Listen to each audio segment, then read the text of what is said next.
Thank you for joining. I hope your role as chair of Mencap has got off to a flying start. Oh, I'm thrilled to be joining Mencap. I'm still very, very new, learning a lot. And yes, I'm incredibly excited to be joining you. And if it's okay, I would like to ask you some questions basically about your role, what you like to achieve. Absolutely fine, Harry. Harry, ask whatever you like, and I'll try and answer the best I can. My first question to you is, as new chair of Mencap, what do you think needs to change to make the UK the best place in the world for people with a learning disability to live? So, first of all, I think that is just such a great ambition for Mencap to be the best place in the world for people with a learning disability. It just sort of sets the ambition for what we want to achieve. And my thoughts on that are, Harry, we've come a long way in terms of how we as a society care for and treat people with a learning disability, but we've still got an awfully long way to go.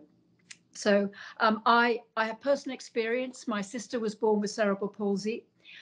She couldn't speak and couldn't walk, but she was an incredibly big personality. She loved life, and she was cared for actually in a Mencap partnership home for most of her life.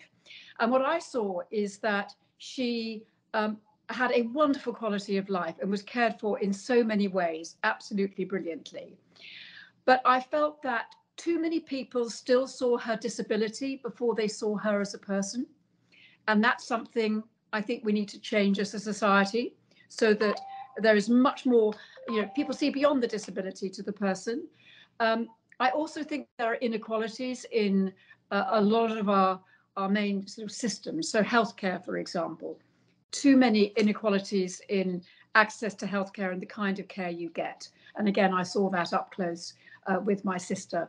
And I guess something else I'd love to change, Harry, is I think that work really matters. I think the chance to actually have a job and work with people and have friends at work, and I don't think that we have enough job opportunities for people with learning disabilities. And as you may know, I come from a business world, and I would love to work with more employers to create more opportunities for people with learning disabilities to have great jobs. So those are a few of the things I think that we can change. Thank you, Carolyn. My next question to you is, what was it about the opportunity to be the chair of Mencap that attracted you to apply for the role? Well, this is a very exciting opportunity for me, Harry, and I guess a couple of reasons. One, this very strong personal connection that I have through my sister. She was only a year younger than me. I grew up with her, and she very sadly died last year. And I felt that taking on this role was a way for me to remember her, and also to contribute to the lives of others who also have learning disabilities, where I could make a difference. So that was the first thing. And I think the second thing is that some of my experiences through my career, where I have worked in government and in communications, in media and in business, I thought could maybe mean I could bring something to the organization and give something back, make a real contribution.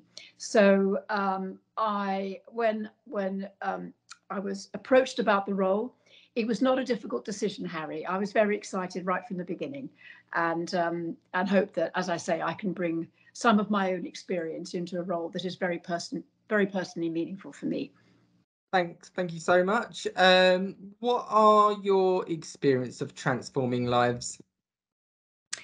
So that's a really great question. And I've got to say that in terms of directly transforming lives, Mencap is the most important of my experiences to date, because at Mencap, we are working with 4,000 people we support on a daily basis. And also we're trying to change the lives of 1.5 million people in the UK with a learning disability. So I put my hand up and say, this is my biggest opportunity to actually directly change people's lives. Having said that, I'm proud of some of the things that I've done in the past. So just to give you a couple of examples, Harry, when I worked in number 10 Downing Street for the Prime Minister John Major in the 1990s, I campaigned to change adoption regulation to make it easier for parents to adopt children, because I discovered that there were far too many children and babies in care, and it was too difficult for loving families to adopt them. So I helped to bring in new legislation that made it easier to adopt, and I'm very proud of that. And I'd like to think that actually that transformed the lives not only of children but of their families. And I sometimes think of them and hope that really did make a difference.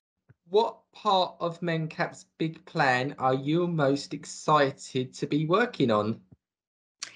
So, well, the big plan has lots of different parts to it. And I think that the part that I am most excited about is this really deep commitment to putting people with learning disabilities at the heart of everything we do, fully person-centered. And I think that is a fantastic ambition. I personally think that the role of Royal Mencap Society has never, ever been more important. I think that COVID has shone a light on some of the real inequalities that we still have in society. For example, the access to vaccines, the kind of healthcare that people were able to receive during COVID, and that we have a moment to really change things for the better. And that's what's exciting for me. I am so excited to be working with the great team at Mencap. And I honestly think that the next few years could be some of the best in Mencap's history in terms of making a difference for the people we support. Thank you, Harry. Absolutely.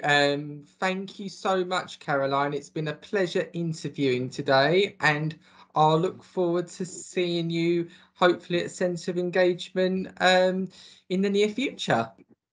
I look forward to that too very much, Harry. Thank you.